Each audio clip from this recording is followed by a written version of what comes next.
are you really a good coach? Because I'm not sure yet. Yeah. I'm really not. And you had both your offensive and defensive coordinator replaced last year, right? So you're like lucky to probably have your job. And if the Bears start slow, or if you see fourth quarter collapses early on that wind up resulting in a loss, his head might be on the chopping block real quick. I don't know. I just feel like this is such a like do or die moment for him right now. And the schedule came out and it's kind of interesting. No division games for the first 8 games of the season. So even if you do, I guess, fuck it up a little bit early on, you might still be able to bounce back against the division towards the end of the season if you get it together. But that's kind of what they did last year. Yeah, 2 years in a row of coaches getting fired would be very rough to see when you had an opportunity to kind of like mini reset the franchise with a quarterback and a new head coach and guys that get along and are a tag team duo for 5 years. At that point, you're really banking on Shane Waldron being head coach material, right? Promoting him to head coach and offensive coordinator and all that stuff. If you look at the last 10 years of Super Bowl winning head coaches and guys that either like were the winning head coach or took their team to a Super Bowl, the list is very, very hard to find comparisons for Matt Eberflus. That's how I would put it. And I'm with you. I don't think the guy does anything exceptionally well. He's soft-spoken. He's not a character. I don't know what his expertise is in. I guess it's defense because once he took over the defense again, the defense did improve, but that was because he had to, right? We had a controversy with a defensive coordinator that we still don't know anything about, right? And how that ended. But, you look at the last let's say 5 years, it's Kyle Shanahan, it's Andy Reid, it's Nick Sirianni, Zach Taylor, Bruce Arians, Kyle Shanahan again, Sean McVay, Bill Belichick, Doug Peterson. I think the most recent coach that you could bring a comparison to with Matt Eberflus is maybe somebody like Dan Quinn, right? Falcons lost to the Patriots in 2017. Dan Quinn was just like a solid defensive 4-3 minded head coach. He was quiet. He was soft-spoken. His team just did their jobs and all that stuff. But for all the, attention and who was the offensive coordinator of that team again? Oh, Kyle Shanahan. Kyle Shanahan. Right, exactly. Yay. So, look at that. So when you look at these teams and you put all the pressure and focus on players, these coaches are just as much of characters and as much of the whole package and identity of the team as the players are, right? So when you look at that, I don't know. It's going to be a very rare thing for Matt Eberflus to overcome the odds and take his team to a Super Bowl in the next 2 to 3 years with the way that he runs his team, right? Like I think Pete Carroll would be the closest other thing, but even then Pete Carroll was a character and he was not soft-spoken. He was high energy and very matter of fact and all that stuff. So I don't know what your comparison is for Matt Eberflus and what your example is for him to be successful moving forward based on history. So he's got nicknames. Fingers crossed. He's got nicknames. What are his nicknames? Got nicknames. He's got nicknames for guys. Did you not see that video? Oh, he's got nicknames for other guys. Yeah, that's his specialty, I think. Cool. Right. No, exactly. Listen, I know why he kept his job. He kept his job because after that collapse against the Lions, I think we were on and I told you, if I'm that defense, I don't play this hard for this team again. Mm-hmm. Because this is just pointless at this point, Mm-hmm. And they did. They went out there and played real hard and wound up being, a very good, solid defense towards the end of the season. And so they did exactly the opposite. So throughout all that, he did kind of hold it together. And that is why he was able to keep his job. So that's the only good thing I know about Matt Eberflus is he kind of managed to somehow glue it together last year. But other than that, I mean, there's not much out there. There's been some pretty poor mismanagement too. Like that Broncos game, if you kick a field goal when you had the opportunity to instead of going on fourth down, then you might have tied the game. You might have won that game. So there's been stuff like that has just been poorly mismanaged throughout the games. I don't know if there's any complete bad time, like timeout management or anything, but there's nothing really special. So No, yeah. certainly nothing special about it, and if anything, it's more negatives than it is positives. So It's just Ryan Poles constantly preaches value wise. Is it worth it? So you mentioned Brandon Marshall. Brandon Marshall was a 4th-round pick. If we go through and just take top 5 wide receivers drafted in the past, we have AJ Green, who did not win a Super Bowl. Calvin Johnson, who did not win a Super Bowl. Braylon Edwards did not win a Super Bowl. I mean, correct me if I'm wrong. I'm just going off memory here. Larry Fitz was in a Super Bowl, but didn't win one. Charles Rogers did not win a Super Bowl. Andre Johnson did not win a Super Bowl. Peter Warwick did not win a Super Bowl. You got to go all the way back to 1996, where Keyshawn Johnson was taken at number 1 overall, and he was taken by the Jets. He definitely didn't win one with them, right? The history shows us that a top 5 wide receiver doesn't necessarily make the impact that, for example, a top 5 quarterback could make. Everybody's just giving it their best shot. Nobody really truly knows what players are going to become at the end of the day, right? My mindset is always that this thing's a crapshoot. Give me more darts to throw at the dartboard. The more draft picks I could accumulate, I feel the safer the future is, and the more you can do with it overall. But hey, you never know. You really, truly never know. This is in no specific order whatsoever. I'm sure I left some guys out here and there, but I just, took a good handful of guys and kind of put it together. So we got Nick Bosa, Micah Parsons, Myles Garrett, TJ Watt, Max Crosby, Brian Burns, and I even added Montez Sweat in there. And as you can see, these guys, a lot of them were 1st-round talent guys, right? So that's defensive end. And when we look at defensive tackles, we kind of see the same thing going on, right? So I just, once again, a handful of guys, no specific order. We got Aaron Donald, Chris Jones, Dexter Lawrence. We got Williams, Cameron Hayward, DeForest Buckner, Jonathan Allen.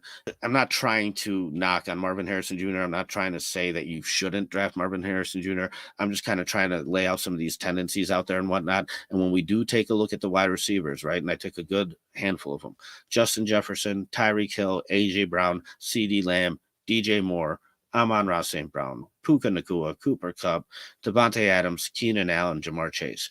And here we see a lot of fluctuation, right? A lot of these drafts are stacked pretty deep with wide receivers. So you can find guys like Tyreek Hill in the 5th round. I mean, just coming to mind, Antonio Brown was a 5th-round pick as well. So you have more of a chance of drafting a position like this later in the round and having it succeed than, for example, let me bring this back up. For example, like a defensive end. In terms of positional value, and we had this conversation with Jacob Infante about positional value. I love that conversation and like positional need and all that good stuff.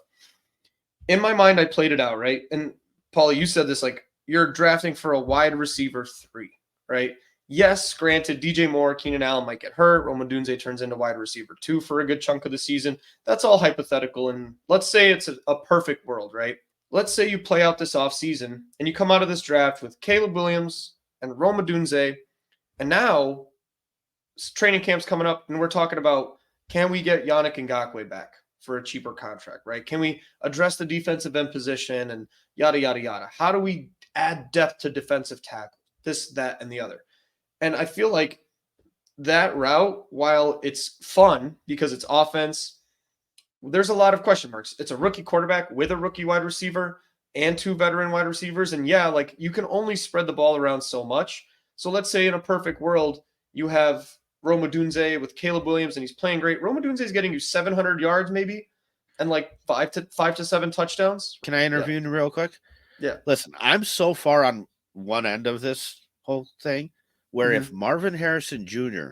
falls to 9, I would be so happy because it guarantees me a trade partner. Yeah.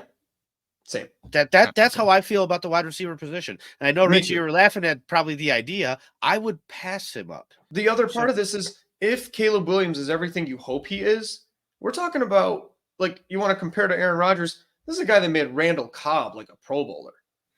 So Julian Edelman was on his podcast talking about how Tom Brady, he would invite him to workouts. And on a normal day with wide receiver training in the summer, they ask you to run routes, route trees, fix each other's like body positioning and stuff like that. Quarterback invites you, they ask you to run 25, 30 routes, right? Like that's a heavy work day, right? You're running 25 hard full speed routes. Julian Edelman mentioned that I think he said Tom Brady had him run 75 to 90 routes right? And the whole time, Tom Brady is saying, look, when I throw the ball, I expect you to put all your weight on the inside foot leverage, peel back, and hit the sideline. And Julian Edelman just constantly kept talking about how Tom Brady, a quarterback, was probably the person that made him better at wide receiver than his wide receivers coach, his head coach, his coaches all the way through, right? When a quarterback can dictate what they want you to do, you become more successful. And that's why I was never in the favor of the Justin Fields narrative. Like, he just needs 3 number 1 wide receivers and he's going to be a stud. Like, that's a problem. Where was Julian Edelman drafted? What round? 7th round. 7th round, pick 11. Yeah. That's what we're talking about. That's why positional value. That's exactly it. You're spending your 1-1 at quarterback. Ideally, the risk has already been taken. You don't need to pad that room with guys to make Caleb Williams that much better. You already gave him DJ Moore and Keenan Allen. You're talking about you're playing the hypothetical offseason game. You come out of the draft with Rome Odunze and Caleb Williams, and you're just fingers crossed that everybody's gelling, has chemistry, and now you're hoping that you can fill some positions of need on defense, right? So you're saying Rome Odunze in a perfect world with everybody healthy and Caleb Williams being a 4,000-yard passer, Rome Odunze is coming out of the season with maybe 700 yards and 5 touchdowns, and he's probably in the Rookie of the Year competition. Flip that over, and now you have Caleb Williams. Now you take Jared Verse, right? In an ideal scenario, Jared Verse on this defense, and part of this is also, I don't think defense is the most inconsistent part of football.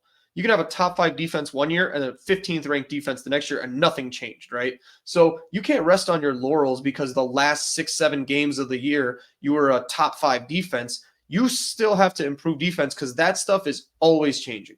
Somebody gets a step slower. Somebody messes up their gapping positions. Somebody's coach that they liked and was the secret sauce just left. And so now you got Jared Verse. A good year for Jared Verse opposite a good, like a Gervon Dexter year that's up, a Montez Sweat year. Jared Verse should end with like 9 sacks, 10 sacks, 11 sacks. Yeah. Right? So I'd rather have Caleb Williams, 11 sacks from Jared Verse, and go get Tyler Boyd or Hunter Renfrow in training camp, or wait for a training camp wide receiver cut. Somebody's getting cut in training camp this year that you don't expect. Somebody's going to be a cap casualty that you still don't expect. We just got Stephon Diggs traded for a essentially second or mid-third round pick 21 days before the draft. You don't see defensive ends getting traded today. A little bit. And if Kevin Warren is hired to do his job, will the Bears fire Matt Eberflus during the season? Could this be the first time in their entire existence that they actually let the president make the choice and cut this thing early, or do they ride it out to the end of the year? To answer the question specifically, if Kevin Warren is to be expected to do his job as a team president, this next 10 games is going to be exactly your example of whether or not ownership can overpower a presidency of Kevin Warren. And I have a few tenets in sports that I believe in, and one of the big ones that Paulie doesn't agree with me on is that nothing really changes with your franchise until ownership changes. And I personally big time believe that until ownership changes and the people from the top to the bottom change, nothing's ever really going to change. And he gives me a lot of examples where he's right and it doesn't matter. And I can give him a lot of examples where it does matter. In this specific case, it will tell you everything. Because if Kevin Warren is hired to be team president and he was in charge of a conference in college football that rivals, one specific team in the NFL, like the Big Ten is a multi-billion-dollar conference, multiple teams and colleges and scholarships and coaches and controversies. This man can run one NFL team. I guarantee it. If his decision is to fire Matt Eberflus and or Ryan Poles by game 6 or game 8, you need to let him do that. If there's in any way, shape, or form a hint of McCaskey interference and Kevin Warren is not allowed to fire them, then you have a problem that will never go away until the McCaskeys go away. If you're going to ride out with Matt Eberflus for one more year after this, fine, I guess, right? Because we've had that discussion before. because there are positives to look towards. And the NFL is very, very sloppy right now. And I think, like I said, every single week moving forward, if the Bears are not huge underdogs, I don't see a world where every week I can't imagine how they beat a team. Like when we do a Minnesota prediction, I very much could see how the Bears win this game. Is it likely? Probably not, because I'm going to default to the coaching staff failing, the defense failing, but it wouldn't surprise me or it wouldn't shock me. So if you are ready to make that move, and if you are ready to start going to the next coaching staff, I do not want a developmental coaching staff. That's the last thing I want at this point. I would like Ben Johnson. Probably not. Ideally, I don't want it. I mean, there's always the one new guy per year that just blows everyone away. And it's always going to happen, and it's every single year, right? And it's usually a guy from the Shanahan tree. It was Matt Nagy one year, by the way. It was, but even then, I would say there was a different guy that year that was probably better. It was Brian Dable last year. So, and it's usually not the flashy guy, but it's the Mike McDaniel. It's the Kevin Stefanski on the Browns. You don't think of the Browns as like a powerhouse, but like Browns are really, really good, and they've been working with chickens. They've been making some chicken salad out of that. So other than the Mike Tomlins of the world, there's a lot of guys that are sneaky under the radar, good coaching staff hires, like Zach Taylor in Cincinnati, right? Like you don't talk much about Zach Taylor, but that's because he's doing his job really well. And usually head coaches that are doing their jobs well and building foundations and stuff, Dan Campbell is flashy and he's fun and he makes a lot of noise and he's big and he's strong. And he gets excited and screams. But the guys I'm thinking of are like the Mike McDaniels of the world, the Zach Taylors, the Kevin Stefanskis. So you can find some stability and start building off of that. But at this point, I mean, Matt Eberflus was the safe choice, right? He was the guy to build your team around, and that didn't work out either. So either way, it can bite you and it can be unsuccessful. But in my ideal situation for the next coaching staff, I want somebody who's rock steady and just, I don't even think that the next head coach is the guy to get you over the hump. But I do think you need some very, very stabilizing force for like 2 to 3 years moving forward, and then you can get creative. If you are lucky enough to have another shot at a coaching hire, if you're Ryan Poles. See, and I think it could change very quickly. I think the next guy could be the guy. I don't see that as being unfathomable. I think you have to look at the availability of head coaches in the offseason that you could potentially hire and say, well, are we truly better off with X, Y, and Z or Matt Eberflus? Now, I know Jim Harbaugh is the name that gets brought up a lot. That's the popular one. But I'm going to tell you right now definitively. I'm going to tell you definitively, and I don't even need to hear anymore. You are definitely better off with Jim Harbaugh than Matt Eberflus. Oh, yeah. 100%. Oh, definitely. That is an upgrade in itself for sure. However, outside of that, I don't see many very enticing coaches being available that I would be very happy to have here. I mean, you don't know who's going to become available yet. There's still plenty of season left to play. There's plenty of coaches in this league that I would love to have. I would love to have a Mike Vrabel. I really would. I like Kevin O'Connell from the Vikings too. I think he does a decent job. You mentioned Mike Tomlin, and Mike Tomlin's not going anywhere. He's a great coach, though. So yeah, there are guys out there. There are names out there, but the question is, who's going to be available, and is that truly worth hitting the reset button again this year, or are you better off waiting another year because you might have potential better head coaches available? I think for the sake of the players, I think for the sake of the players, you need to hit a reset button as soon as possible. We haven't heard anything about Matt Eberflus's future yet, and although we don't know exactly what's going to happen, and it could surprise us all, there is a good chance that Matt Eberflus will be here. So, Lauren, I'm going to ask you, what does he bring to the table that's exceptional that another coach couldn't bring? And when you do think of the elite coaches in this league, is there anybody that you could compare his traits and characteristics to?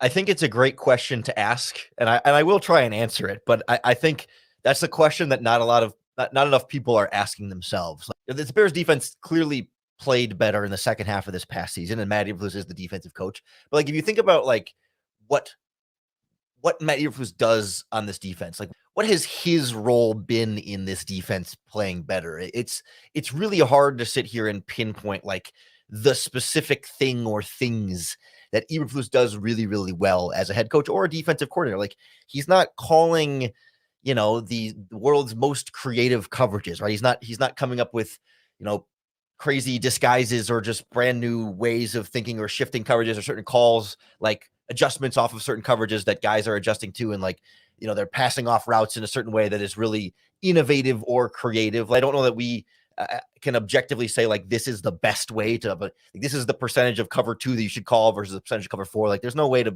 really like measure and pinpoint, okay, Eberflus is calling the right mix of coverages better than other coaches are calling the right mix of coverages. So like, to me, the answer, like, to answer your question, is very little. Like, there's very little that Matt Eberflus that I can see that we can measure in any real way that Matt Eberflus does at a highly exceptional, effective level that other coaches wouldn't be able to do. I don't know if devil's advocate is the right word there. Like, the thing that he does exceptionally that other coaches can't do is that he's been here for 2 years. He knows all of these players on the roster right now better than any coach coming in from the outside would. Probably the only thing I could think of as well is at a point where we got 4 turnovers against the Lions and still blew that lead and lost that game. At the end of that, I said, this team's done. They're not going to try as hard for this coach again. And next week they did.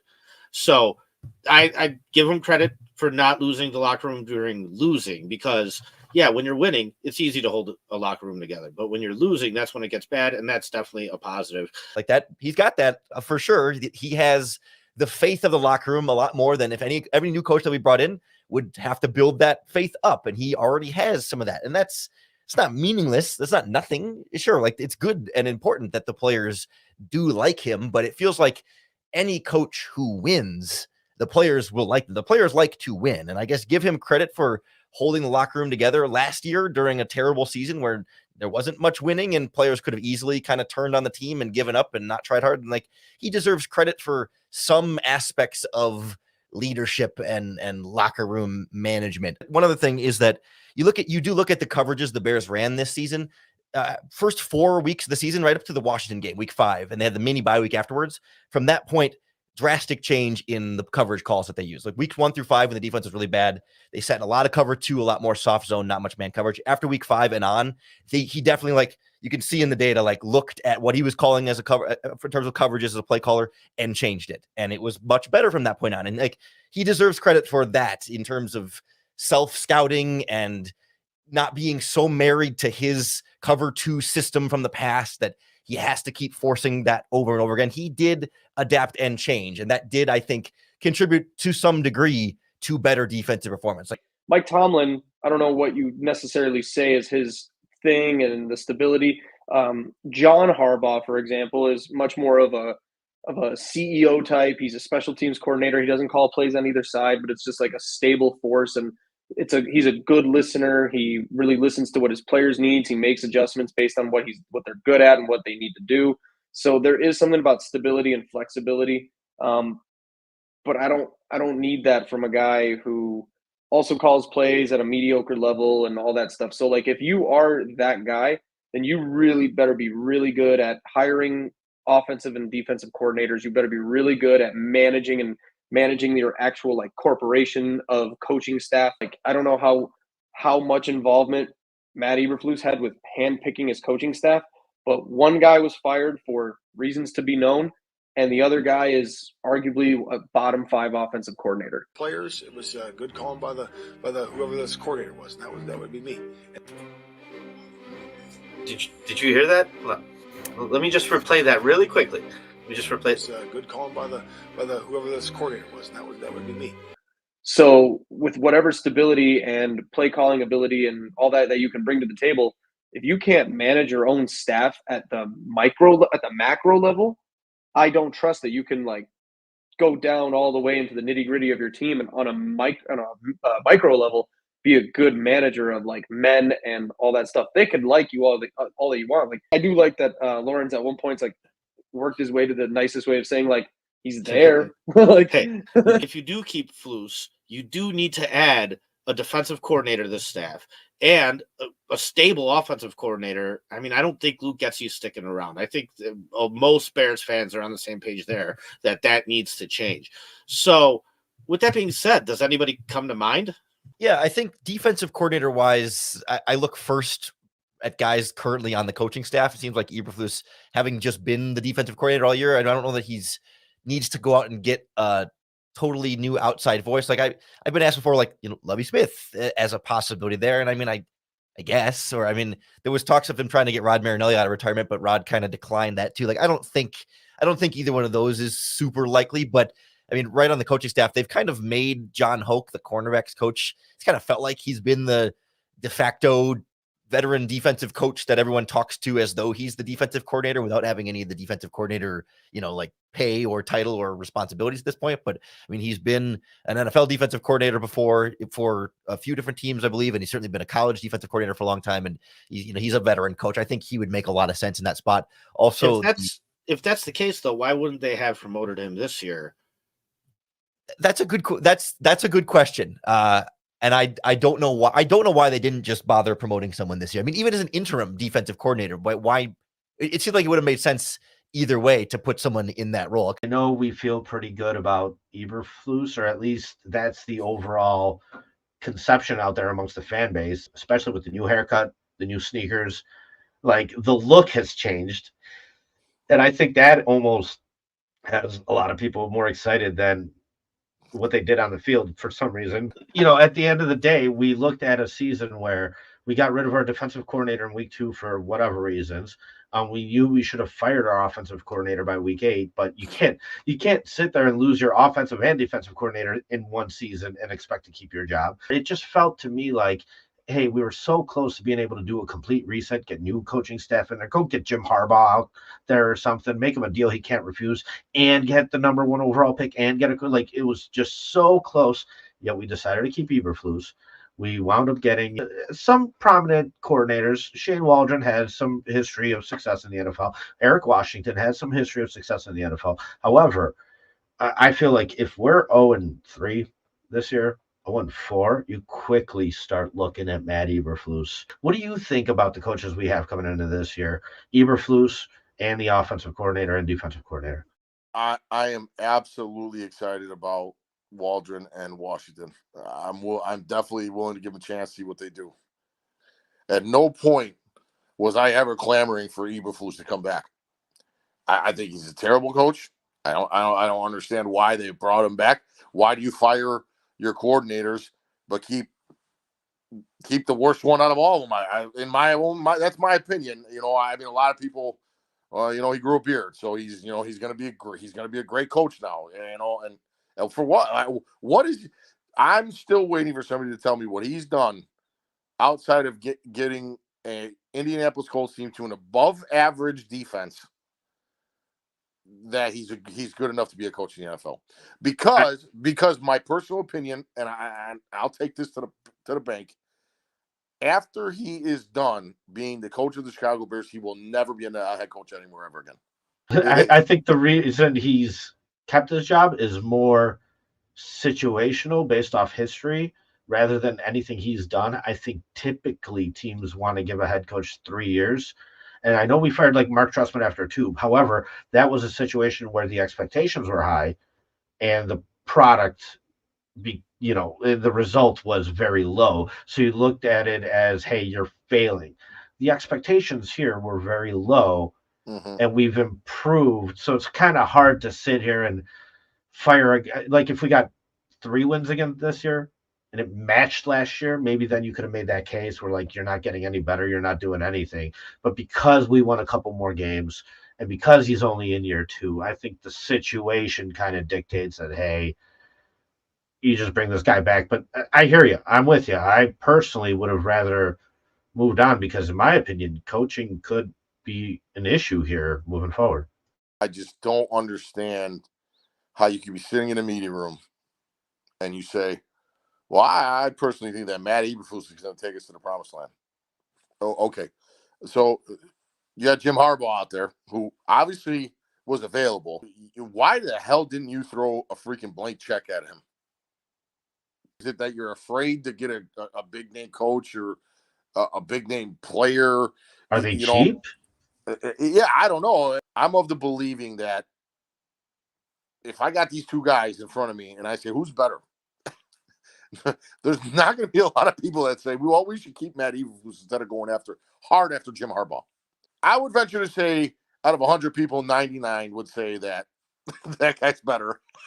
Dude, I'll take Mike Vrabel, personally. I wasn't against that one either. I don't even know why the hell he got fired, to be honest with you. But at the end of the day, again, I don't understand the thought process. Maybe it came from hires and said, "Hey, Ryan, we're gonna get through this. Coach, just let it play out, and then you could get whoever the hell you want after the third year." I cannot understand for the life of me how that they continue to think that a guy like this is a good coach.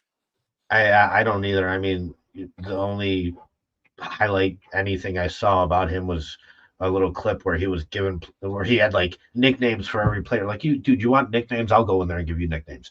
There's plenty of real coaches with history of success. Like you said, I don't know what Matt Eberflus' history of success really is. If you're going to replace both coordinators, I just don't understand why not replace the head coach as well. But they did what they did, right? Just go after a big name. What's the problem? Are we anti paying someone? I don't get it. It's got to be it. It's got to be a financial thing. It's got to be a cheap financial thing, because what other reason could there be?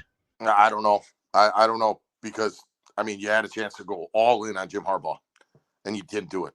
You didn't do it. You didn't do it at all. Everything I read on numerous websites, reports. Now, granted, again, I don't know if they're true or not. They barely even talked to the guy. Correct. How could you not talk to him? How do you not bring him in and say, "Yo, what's it going to take to be the next Bears head coach? Because we'll get rid of this guy. We'll get rid of this guy right now." Oh, well, the fact that you didn't even really show interest, that's nuts. That's crazy. It's Jim Harbaugh. To me, Cliff Kingsbury was available. I would have taken him as offensive coordinator, especially if you plan on drafting Caleb. Oh, you don't got to tell me Cliff. Everybody knows I'm a massive fan of Cliff. Are you? Okay. As a coordinator, not as head coach. Correct, because he's shown competence and success, and the ideology there was, well, what if you don't do well, you're going to bring in the way Eberflus would lose his job would be if the defense starts giving up fourth quarter leads again, and this and that. And if the offense is clicking, you have Cliff Kingsbury there, you're going to bring in a guy that could potentially take your job in the future.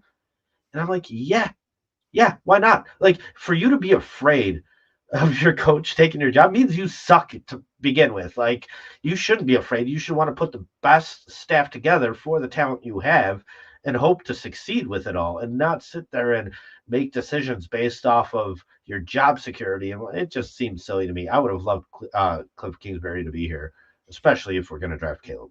I was really, there was one report where I read the Bears are talking to him, or I don't know if they interviewed him or whatever it was, but I was like, man, that would be so awesome. Like Texas, Oklahoma, USC, Alabama mentality. You know what I mean? You just got to have some of those guys sometimes, If the guy would have came here and if you would have hired somebody and you hired Cliff Kingsbury and he gets the offense to score 28, 25 points a game or something like that, how could you complain about that, A little good, I guess, out first, because there's always both sides. I thought Caleb starting 7 for 7 was a positive, although his first incompletion came on a third down. Still, 7 for 7 is better than what we saw in week 1. Those jitters, I thought, kind of went away. Passes were a little bit more on target. Just to speak to that, even if he has a shaky game right now, he's probably still the best quarterback I've seen in 25 years. Of course, and that's why I said I'm going over good things. The Bears put themselves in a position at the end of the game where you're down 6 points and you have a minute and a half. If that's Aaron Rodgers, that's an opportunity to win the game. If that's Patrick Mahomes, it's an opportunity to win the game. If that's any of these top-tier quarterbacks, minute and a half and you're down 6, you need a touchdown drive, you can go win that game. You don't usually put a quarterback in that position in his second game in the NFL. However, we did wind up in that position. Caleb did not come through. And so it's like, that's going to be one of those things, in my opinion, that he's going to have to check off the list at some point. The sooner the better. I don't expect him to do it. However, at least the team put him in position to win. Now, we kept saying it. This is not about the statistical record this year for us. It's not. At no point did I really expect to win this game last night. I didn't. So I'm not upset by any means that we came away with a loss. What I am upset about is that you got your rookie quarterback sacked 7 times. What I am upset about is that you're running Nate Davis out there still. Oh, here's the other positive. You didn't let Velus Jones Jr. touch the ball. Okay, so maybe you learned a little bit of something, right? Just a little bit of something. But my goodness. Even with that, though, don't you feel like they probably wanted to give Velus Jones the ball a little bit? They wanted to, like, just a little bit. He might just save us if he takes this kick return. He takes it back house. Yeah, right. Yeah. Dude. So here's the thing. To all the people out there, and we've been very respectful, very mild. We've been the guys to sit here and tell you, hey, we're just 2 guys with an opinion. We're not pretending we're trying to be smarter than everybody else. We're not pretending we're trying to be smarter than the guys at Hal's Hall. But, man, with just 2 guys with an opinion, it seems so obvious to us where it can't. It's not that difficult. It really isn't. I opened up a show a couple weeks ago. First line was, fuck Nate Davis. What did you think was going to happen? You think like I said, if he plays at a Pro Bowl level this year, I'll eat my words and I'll give him the benefit of the doubt moving forward, right? But the guy didn't practice. Of course he's going to run out there and suck. And then you have players like Tevin Jenkins saying, well, at the end of the day, the calls come in and we execute them, and some stuff's just beyond us. To build on that real quick, he's the 3rd player in the last day to say the exact same thing. Okay. If you haven't seen that, it's, well, we're running the plays that are called for us. Maybe this is, I feel like they're almost carrying over their frustrations with Luke Getsy into this new scheme. But there was a lot more leash on Luke Getsy from the players even. This is the benefit of having a young team, and you can rah-rah it a little bit. But this is their second offensive coach, their second defensive coordinator. This is what should have been their second head coach. These are guys that are going from young 22-year-olds, and the majority of your team is 22 and 23-year-olds, to now it's, Jalen Johnson is a Pro Bowler and this and that. You're talking to grown men who are accountable and get called out, and the last thing you want to do is piss them off with no accountability on yourself. And this goes back to Justin Fields. The guy accidentally slipped up and made his head and his offensive coordinator accountable, and he had to retract that statement. So Thai, it just takes you back to Justin Fields' first start where he got sacked 9 times. This is Caleb Williams' second start. He's getting sacked 7 times. I mean, 2 really bad challenges, not according to Eberflus. According to Eberflus, I don't know if you guys heard this. I mean, I put together a video on these press conferences. I'll come out with the Eberflus one after this show, and I'll let you guys hear it for yourself. He said, since I've gotten here, we've been really good at that. You're 2 for 7. You're 0-2 last night. How do you clean that up to make sure that those challenges go in the right direction for you? Yeah, I mean, we've been pretty clean overall, since we've been here. No, you're not really good at challenges, and those are 2 obvious challenges. Now, the second one, I understand a little bit more due to the fact that the situation could have turned that game around, but at the same time, it's your second challenge then. You can't sit there and just waste it on something that's obvious just because it's a situation. Like, no, if you had 2 in your pocket and you wanted to throw one on the Kyler Gordon thing, fine, I get it. But you can't make that your last one. Gone on different shows, and I've heard all these different predictions, 11 wins, 12 wins. No, it's just you know, I bit my lip this time. Last year I was saying, no, you guys are crazy. Because last year some people were even predicting them at 11 wins, and it wasn't happening. This year, I guess, maybe, but a 12-win team's a powerhouse. Like a powerhouse. David, we both had them at 9-8. At best, 10-7. But 9-8, I'm now looking at the product on the field, struggling to feel comfortable about predicting 9 wins. We're not going to be the guys that are homers. Look, guys, look at our next 3 opponents. We could easily be 4-1. Are you kidding me? You are penciling in victories with this team now? When's the last time Eberflus won 3 games in a row? We're going to be 4-1 all of a sudden? Guys, get real. This is not a good football team. It's not a well-coached football team by any means. We got a number 1 overall draft pick, and I said it with Justin Fields. I'm going to say it with Caleb Williams. This looks like the way to destroy a quarterback, not the way to develop a quarterback. And, you know, I went on different shows, and people were predicting, you know, 5,000 yards was even thrown out there once at me. I was just like, you got to be kidding. Well, why? He's generational. Well, if he's the number 1 overall pick, then we should expect that out of him. No. There's still quarterback development that needs to take place. This kid's a 22-year-old kid. He's a rookie. He's a great prospect. He's a great talent. You can still, man, I wouldn't wish for 5 athletes like that to jump and beat the shit out of my worst enemy every week. You know what I mean? Like, you're putting this kid in there to go down. Like, man, I'll tell you, I said this to somebody too. If this goes south, and he's like, go south. Oh, it can't go south. No, this is going to work. This is going to work for sure. Nothing's handed to you on a damn silver platter in this league. You got to earn it all. We've mentioned how our concern was with the coaching. I'm no longer concerned. I'm fucking pissed, man. And listen, there's going to be some wins along the way. I'm going to have to retract that a little bit, just like I had to last year because we put together a good end of the season. And then I'm going to sit there and go, oh, well, you know, I'm going to start making excuses. Oh, well, of course it doesn't make sense to get rid of a guy after just 2 years. He had a hot end to the year. Does he deserve to get fired, this and that? But the whole time we're sitting there just trying to make excuses. Meanwhile, we had to replace an offensive coordinator. We had to replace a defensive coordinator. I've asked people, who's the worst coaching staff in this division? It's us. It's easily us. And to sit there and have to like think about it means you're just trying to fool yourself. You're trying to fool yourself. I wish they would have just pulled the plug all at once, gotten the new quarterback. I know people aren't high on Jim Harbaugh or people have mixed feelings. Some people are, some people aren't. Guess what? His team's rushed for 400 yards in 2 games. Guess what he would have made sure to do? He would have made sure that he had an offensive line there to protect Caleb Williams. We talked about how in the draft, clearly the holes were offensive line, defensive line, specifically center, guard. And we go after a wide receiver 3 and a punter. And I'm not hating on the punter, man. And I'm not trying to hate on Odunze. From a team building perspective, though, you have holes. You could have dropped back, gotten a defensive lineman, and gotten a center. And then you're not sitting here starting these.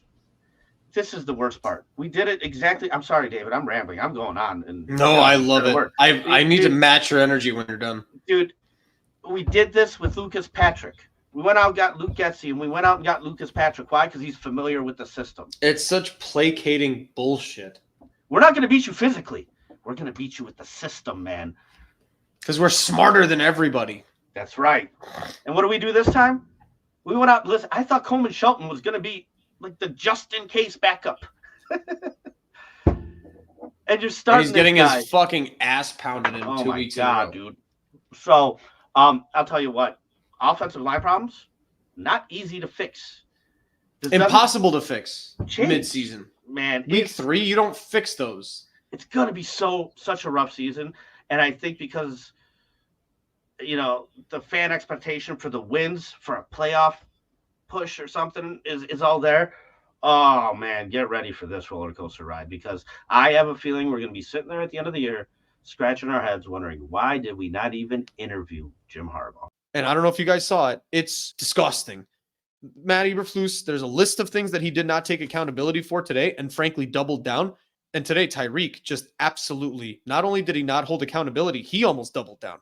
He's like, I wasn't talking shit to the Washington fans. I was cheering with some Bears fans.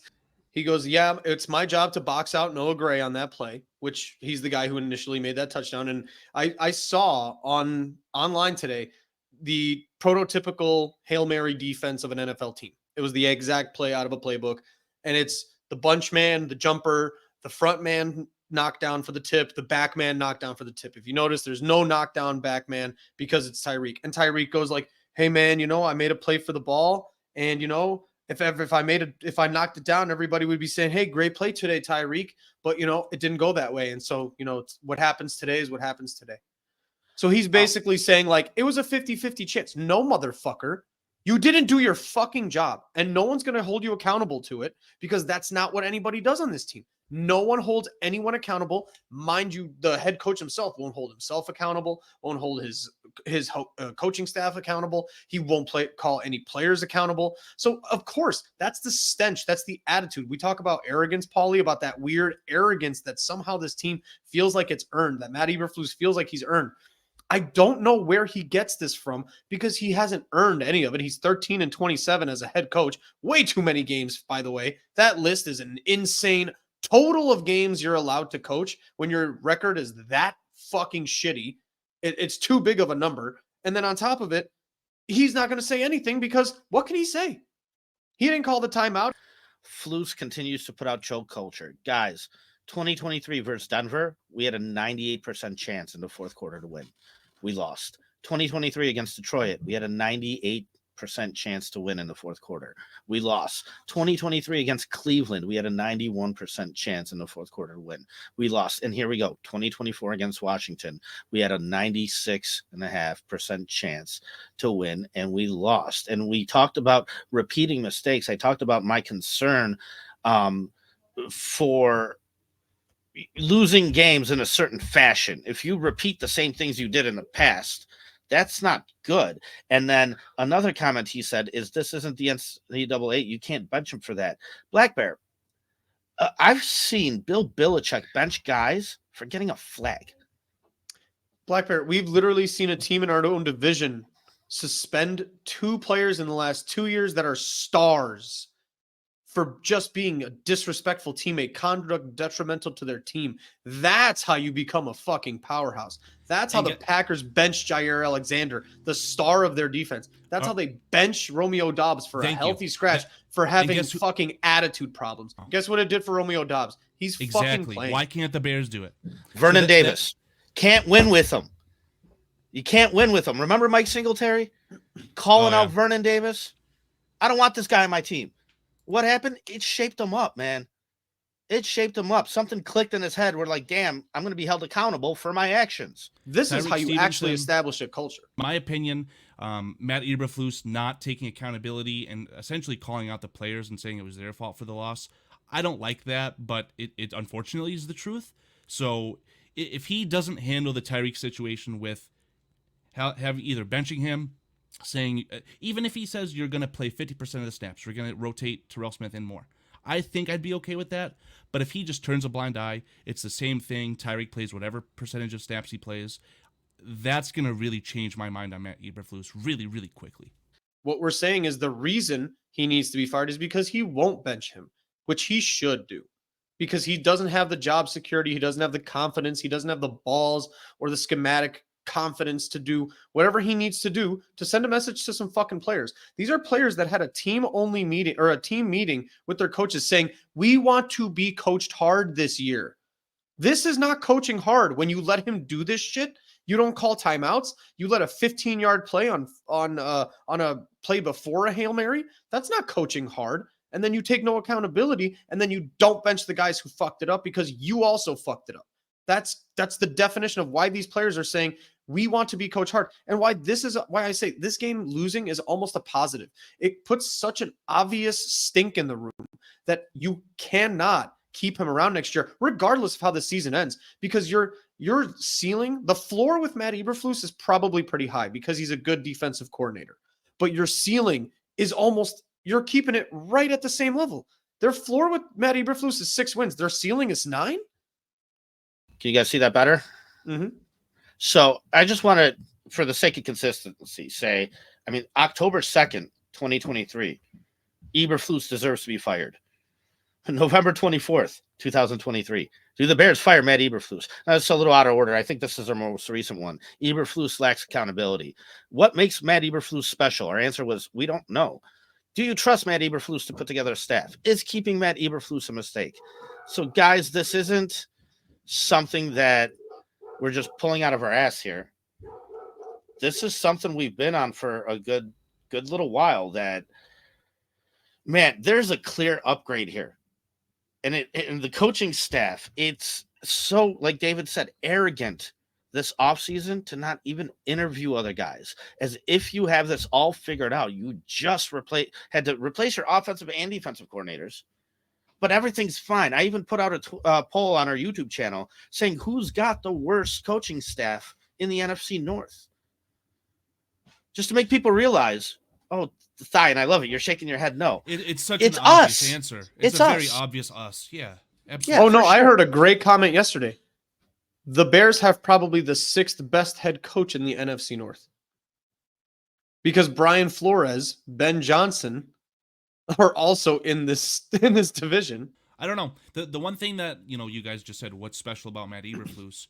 I don't know how many 4-3 schemes there are, especially the way that the Bears run. So I would be very scared of the Bears blowing up their fantastic, downright legendary defense because they want to fire the head coach. Not saying he's a bad defensive coordinator, but as a head coach, you just have way too much on your plate, and you're not getting the job done at the end of the day. And then, Carl, I know initially we had some back and forth right after the game on Twitter, and right away I told you I'm blaming the head coach because he's the head coach, and it is 3 years in. Like it's time for this to fall on the top domino here, right? And I want to say, like, let's not pretend like there isn't another coach out there that could get the same production out of the talent that's on the field. Like, I always credit and blame the players a lot more than I do the coaching staff. Like, I think a lot of what we're seeing from the defense is because we have good, talented players. You went out there and got TJ Edwards, who you knew was a good linebacker. You went out there and got Tremaine Edmonds. Thank you. Tremaine Edmonds, who is a good linebacker. You went out there and got Montez Sweat. But what did this defense look like before Montez Sweat? Was Eberflus this master defensive coach before that? And no, this is where, to Carl's he was really point, good. to He was really good with Indianapolis, and the players who they gained confidence and experience. I think that the young players played better. Jaquan Brisker, Kyler Gordon, they got better just with experience. So I don't know. I do agree with your point, but I do think that Eberflus's defense shouldn't just be thrown to the wayside. I think it is a very valuable asset, and the Bears need to figure out how to overcome the rest of it. Carl, we're throwing it to the wayside right now. What do you mean? You're wasting a year with it because he's the one coaching this team. Right, you're wasting a year of golden opportunity of this amazing defense because you are putting a ceiling on what the team can do this year because you left Matt Eberflus in charge of it. And it feels more like the Bears are going through their rookie quarterback growing pains, and I think unfortunately it's something that was to be expected. And it is a bit of a double-sided coin, double-edged thing. 4-3 defenses are not. They're not 3-4 schemes with 5 linebackers, some crazy schematic thing where guys drop in and out of coverage. This is not an impossible defense to figure out. And when you ask like how many defenses and good teams are running this kind of defense, it's all the good ones. All the good ones can do this consistently when you have that talent. The Eagles run the similar sets. Detroit runs similar set. Buffalo runs similar sets. Not Kansas City necessarily, but because they just shift their line so much. But this isn't Kansas like City you can't and the not Vikings find are the ones this. that I like their schemes the most. They have the 6 on the line. Essentially they're saying "fuck you" when they're playing defense, and that's what I like. But Green Bay runs it. That's because you have the 2 teams you just described have 2 of the greatest defensive coordinators in the game, and they're guys that consistently decline head coaching jobs because they're happy with being the second or highest paid defensive coordinator in the league. This coaching cycle is significantly better than last year's. And that's really the one positive that you could say to holding on to Eberflus is you're going to not miss out. We were on the boat of let's be one step ahead here. Let's not waste another year. Let's not have a lame duck year. This is obviously going to create a wall for the success you're going to have as a team here, let's just do it now. Like, I was so adamant about, man, let's not be on this merry-go-round that we've been on where we draft a quarterback and 1 year later fire the coach. Let's do it all in one shot. Like, I would have loved to have done it all this last offseason. Draft Caleb, get a new coach, get a new – I mean, I think that would have been a lot more beneficial for this team. But then they started hot. You know what I mean? So it's like, okay, so you back off that a little bit. But here we are. They're just showing who they are again. And I think the biggest key for me this week is that you had 2 weeks to prepare. And it felt exactly like the Titans game. Like, we already got our lucky win this year. And it was in week 1, right? And you had all off season to prepare for week 1. And here we go. You have 2 weeks to prepare for this.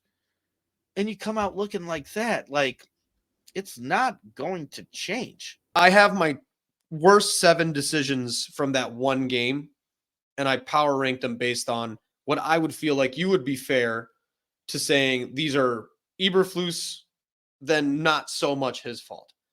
Number 1, biggest problem he did all game, by far, I think, the play before didn't matter. That comment, that insane comment. You can call it the final minute. I don't know if that's where you're going, but both things. He doubled down today and he said, "Look, so the play there's before 2 didn't parts matter. to that. It did. There's yes, but there are such huge, egregious problems. When you say the final minute, it doesn't do justice how many catastrophic mistakes that should have been stopped. Number 1 is by far more than the Hail Mary, because Hail Marys are just fucking bullshit luck and whatever. Not the play before not mattering. Jaden Daniels with a broken rib is not capable of throwing an 85-yard pass. So for you to be such a fucking dumbass, it's so dumb to say that the 15 yards you gave him to actually complete the Hail Mary did not matter, is one of the most insane. It's one of the worst. And I saw it's so funny because I was so mad about it before. And then you see ESPN going like, it's one of the dumbest things that's ever been said about pro sports ever. Mike Greenberg said makes his list of top dumbest things a coach has ever said. I think he said anybody in humanity. Rex Ryan went off for like 9-10 minutes on just talking about that's his job description, but go on. Yes, but just talking about, and I'm not saying that Rex is the best ever, but like he went off on just the execution and the game plan for that Hail Mary. Like, you have TJ Edwards out there spying him. You didn't call a timeout. You do not need a spy on a Hail Mary. No. You do not need a spy. It doesn't make any fucking sense. No. Was he going to scramble for 65 yards with a broken rib? The Lions please let him try. The play before didn't matter. Paulie, you said it to me too, and I missed it in the moment. Caleb Williams having to pull Matt Eberflus off the field to not was that on the Hail Mary or the play before? The play before. Play before. Oh, it wasn't Matt the Hail Mary? Caleb walked onto the field. The camera zoomed in on Caleb Williams as he was on the bench, and he like looked sideways. It was like, oh. And then like we're gonna get a penalty. And you see Caleb Williams run out there, grab Matt Eberflus, and drag him onto the sideline. So the situational awareness of your rookie quarterback is better than your head coach within that play. Eberflus not seeing Tyreek Stevenson and failing to call a timeout. Why don't you just call a timeout regardless? So number 2, let them line up and then just get a better picture and take a timeout. Number 2 is not calling a timeout. It's so bad. So much more egregious. Even if everybody was set and you just didn't like a little bit of something, and you can still call a timeout the same way on a fucking field goal. Yeah, just to get a snapshot. Same way. And then let's reset. We see what they're going to do. We see where they're going to line up. They can't change it. It's a Hail Mary. There's no Okay, the 2 guys we had out there, personnel change. On a 3rd down, there was a play that was questionable that was caught. And I know, Thai, you said that, like, oh, that probably would have been complete. Whatever. It was questionable. What did the Commanders do? Don't be sorry for that. Rush up to the line. Rush up to the line. Try and get the snap off so it can't even be challenged, because even they knew, oh, crap. It might be, it might not be. It's one of those things. So situationally. But then he gets the challenge wrong because they called it a catch. He'd get it wrong, and then you lose the timeout, and then you look grill at him the end result. You kept all your timeouts. You finished the game with all your timeouts. Good job. So, like, you might have needed them. There was a point. think. Well, I Matt believe Eberflus if said you in his didn't press get- conference he if thought you if didn't you get a keep stop- all 3, you get an extra one next week. What's no? That's what Matt Maybe Eberflus he's- thinks. Yeah, it's very possible.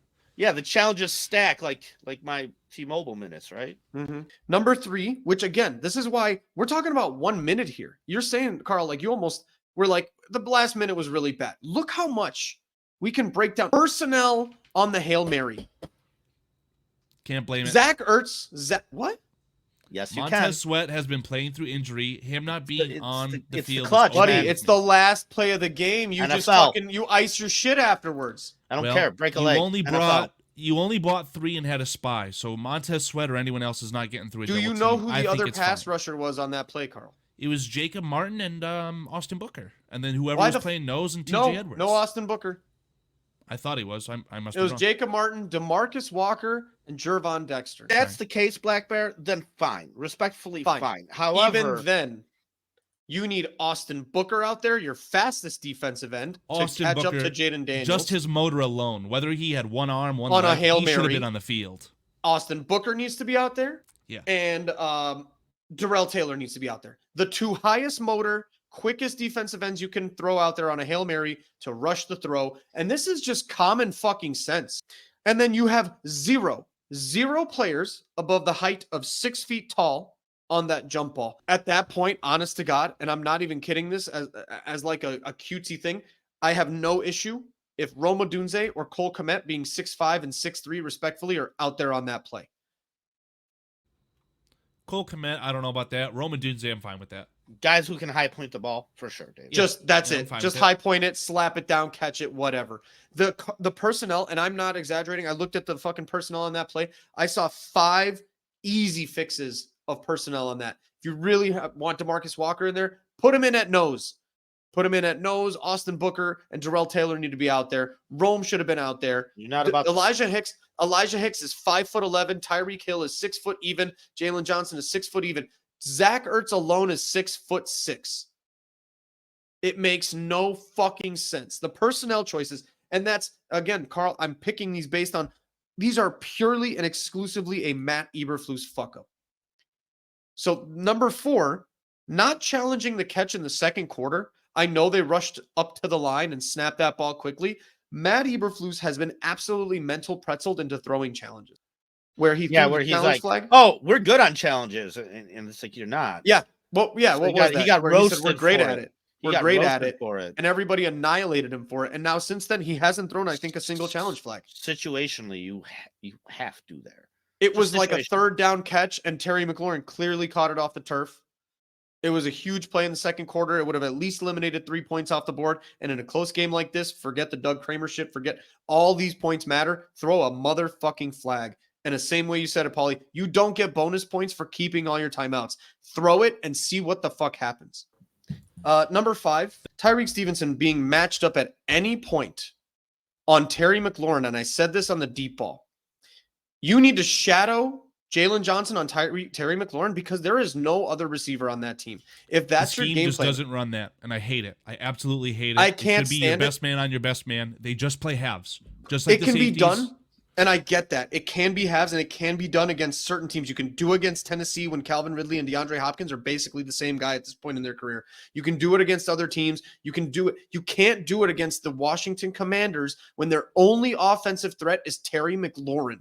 You need to just take it away, shut it down, be flexible. If there I was gonna is say, no you room need to for be flexible. flexibility in your So- defensive scheme, this is more to support your point, Yeah. Carl.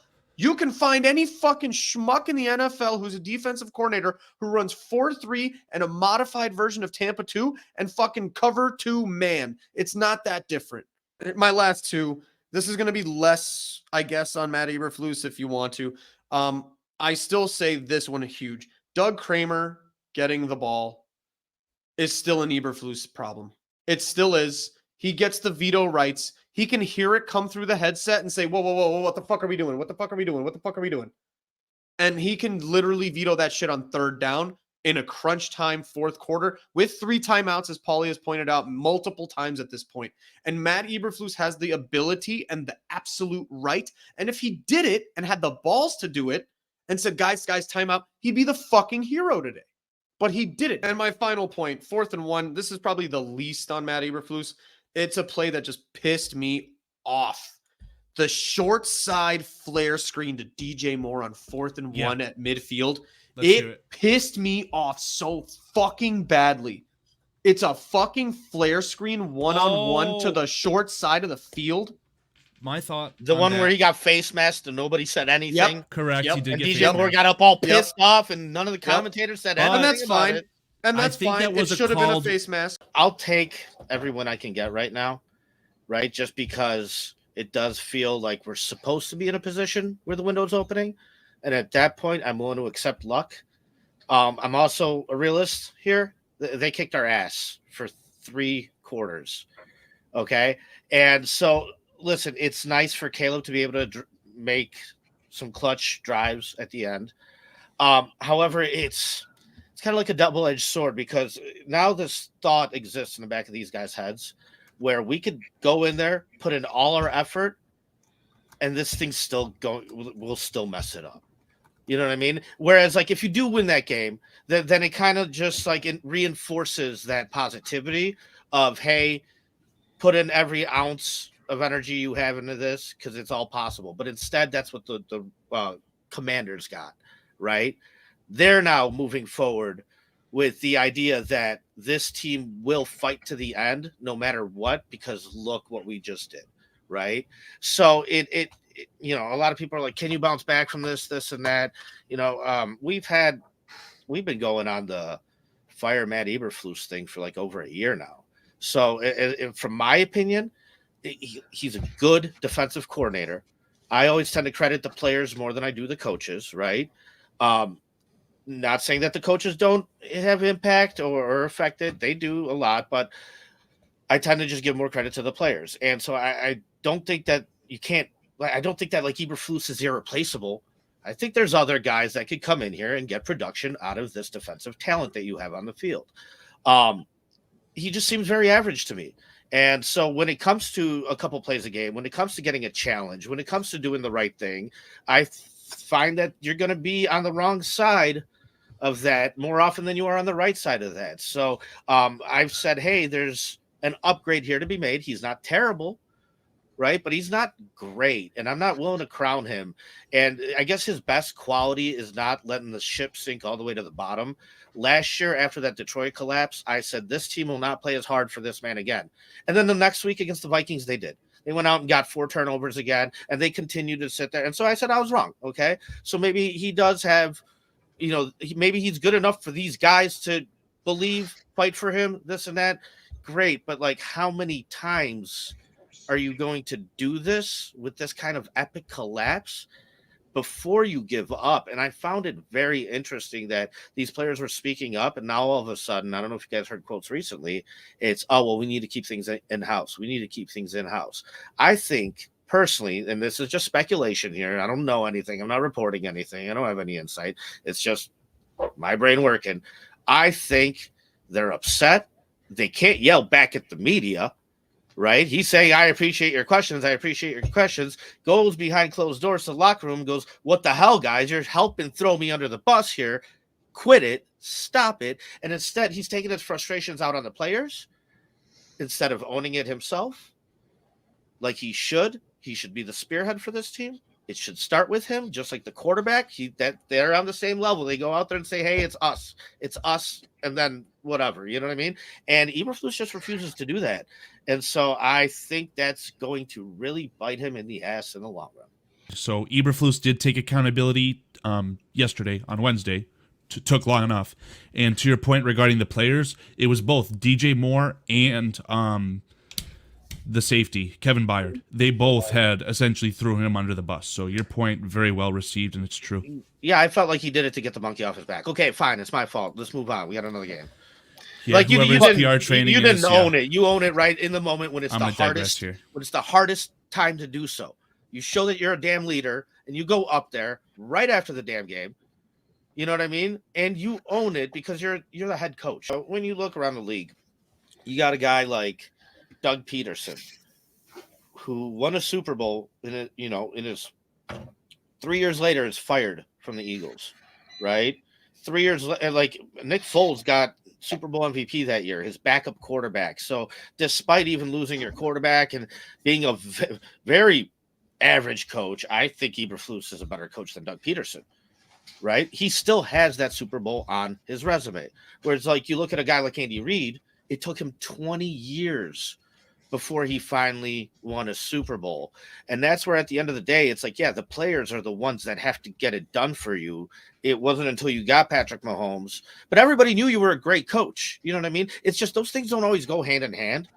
And so is it possible for Matt Eberflus to win with this team? Sure, of course. And I think that that's what the hope was that we were going to ride on, that we're going to have players that are talented enough to overcome having an average coach. You know what I mean? However, you know, that's coming to fruition a little bit. You saw Caleb pull Eberflus off the field. It's stuff like that. You know what I mean? Where it's like, man, that shouldn't be after leading a fourth quarter comeback, sitting down on the bench with 25 seconds to go, not expecting to play another play unless you go into overtime, right? Sit down, take a breath. What's the first thing you do? You have to go get your coach, pull him off the field from getting a penalty. Like, that shouldn't be your concern at that point if you're Caleb, but he's still, you know, his awareness is still there. So I think that's a positive sign. But like I said, I'm not just going to sit here and pretend that there isn't an upgrade available at the head coaching position. And I'm a cutthroat guy. I think this is a cutthroat league, and I'm willing to make tough decisions sometimes in order to make clear, obvious upgrades. And if Ben Johnson was available out there, I don't know how you didn't pull the trigger. I don't know. Who's a clear-cut, obvious head coach that you'd want to go out and get to replace Eberflus? Like last offseason or this upcoming season? Going into this upcoming season, because we can't go back into the past, unfortunately. So you can't answer that honestly because you don't know who's available yet. Last year, like, I would have. I don't think Jim Harbaugh is the perfect coach. I would have taken him. Yeah, I would have. Yeah, I think that's an upgrade over Eberflus. I would have for sure taken Jim Harbaugh. He brings a better staff with him. You know what I mean? And so at least you're experienced enough in this league to have connections. Like, let's not forget, in San Francisco, Harbaugh had Vic Fangio under him. You know what I mean? So, like, that's part of the deal here. Whereas we don't have that with Eberflus. He's an up-and-coming guy. So anybody who he gets is also up-and-coming. Like, Luke Getsy was not an offensive coordinator. You know what I mean? You have to give these guys new opportunities. So it's like, on one hand, I would like a guy with some experience. Man, if you could pull out, I would say Brian Dable is probably a better head coach over Flus. No. He's just in a bad situation over there. Yeah, I guess. But, I mean, they're really handicapped by their quarterback. It's the decision to keep Daniel Jones that really screwed him. I don't understand John's comment, though. He said you could have had Brian Dable and Cliff Kingsbury. I think Cliff Kingsbury, if he's going to leave the Redskins, it's going to be a head coach. I do not want Cliff Kingsbury as a head coach. No, but I wanted him as an offensive coordinator, and I felt the Bears were too That's afraid. Debatable. I felt in the long run, I think it's going to hurt the quarterback. I felt the Bears were too afraid to make that move because if you have a guy with head coaching experience as your offensive coordinator, and this happens, what's happening now, then everybody's calling for Eberflus to step down and Kingsbury to take over. Whereas right now, we can't do that because there's nobody to take over. You're forced to ride it out with Eberflus. And I think that's more of a situation that they preferred. I choose to, back off of the week-to-week thing and kind of take a look at the bigger picture. And so, sure, Greg Gabriel said what he said, and sure, the stats are and the records are whatever. You could sit there and pick apart any argument like that, period. Okay, the Chargers, they're not in a strong division. They're in the AFC. I mean, I could list you multiple teams that are better. Their losses are very, very legitimate. And anyone who's saying that the Cardinals are a bad team, we're going to see that. We'll figure that out real soon. What I'm saying, though, is in the big picture, I trust Harbaugh way more than I trust Eberflus, period. You know what I mean? And it's not about this week. Like, you ask me what I think is going to happen next week, I think we'll win. I think we'll win against the Patriots. We'll be feeling all giggly for the next 2 weeks. And then reality is going to sink in when we face some damn tough teams from this division, and it's time to perform and time to act again. And in the long run, I think you'll see these failures repeat. Listen, guys, you saw the statistic come out of all these probabilities and what the chances are of it happening 4 times, right? It's 1 in a million. We got a 1 in a million head coach, guys. Foster, before I answer your question, PJ, I just want to kind of answer some of your points a little bit, because I feel like, you're saying two different things at times. And it's like, okay, so one, we have to go through the growing pains with Caleb Williams. Of course. You're also saying that Matt Eberflus is learning on the job.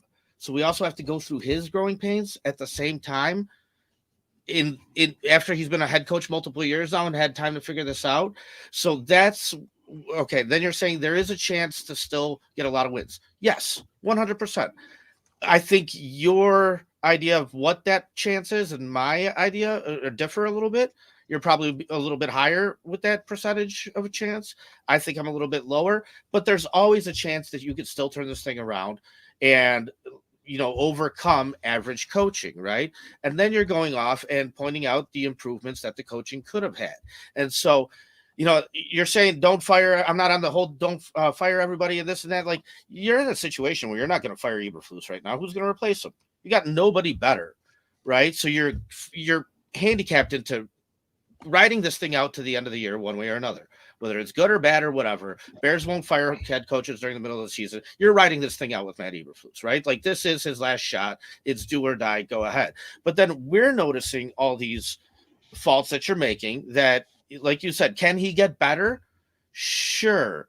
How much longer is it going to take him to get better? I don't know. And I don't really want to find out. So in my opinion, I would much rather get a guy in here who is better, who has that stuff figured out, who won't, like a head coach who will make less of those errors that he's making right now. And so, like I said, I'm not saying that Matt Eberflus is the worst guy out there or whatever, but I'm also not saying that he's the greatest and he's irreplaceable. I think that there is definitely candidates out there that could come in here with a staff, still get production out of these players, and when it comes to what they're responsible for, make less errors and do a better job. Of course, there's worse ones out there too, and we've all seen that, but I'm willing to take that risk and try and pair that up with Caleb Williams than I think to keep this thing going after this year, right? In fact, I was all for it at the beginning, like in the offseason. I kind of wanted to do this. I'd rather be a step ahead than a step behind.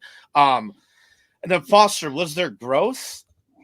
I mean, yes and no. I mean, it kind of sucks. Is there growth? I think there's growth. I think there's growth every game, especially for a rookie quarterback that's only played so many games. And so you're going to go through your ups and downs. You're going to have your bad games. To sit here and see him overcome all that and still show up in the clutch moments is very good. I have very little concern about Caleb Williams moving forward. However, I wish it was reinforced with the victory, reinforced with the prize, instead of reinforced with failure. That's where I feel like I don't know, like that kind of sucks. You know what I mean? But I think the playoffs, Paul. The prize is the trophy, Foster. Romeo Doubs on the Packers did not specify why he missed a practice, and it led to him getting suspended. Jair Alexander on the Packers. He did specify why. That's what led to a suspension. Jair Alexander, for his pregame toss antics, got suspended. The Patriots suspended Malcolm Butler for the Super Bowl. Why? Because the team's bigger than you, man. Vernon Davis is all I have to say. Vernon Davis. I don't want him. We can't win with him. You guys remember Mike Singletary? Vernon Davis, he said that changed him around. He said it changed his whole life around, that benching. Okay? And so it has to happen. I like Tyreek as much as everybody else likes Tyreek. Foster, you said, like, do you hurt the whole team? I mean, it might just be necessary. It's part of the deal. I'm not trying to have him be like Gomer Pyle from Full Metal Jacket. I don't want these guys beating him with soap in the middle of the night because they have to suffer for him. But I don't think that's it. I think what it is setting expectations, setting a tone for what is acceptable and what isn't. And that's just not acceptable. And it won't be repeated by you or anybody else on this team without consequences, period. First time around. And so in my opinion, it sucks. It sucks that he did it. You gotta do it, man. It's hard. You got to do it.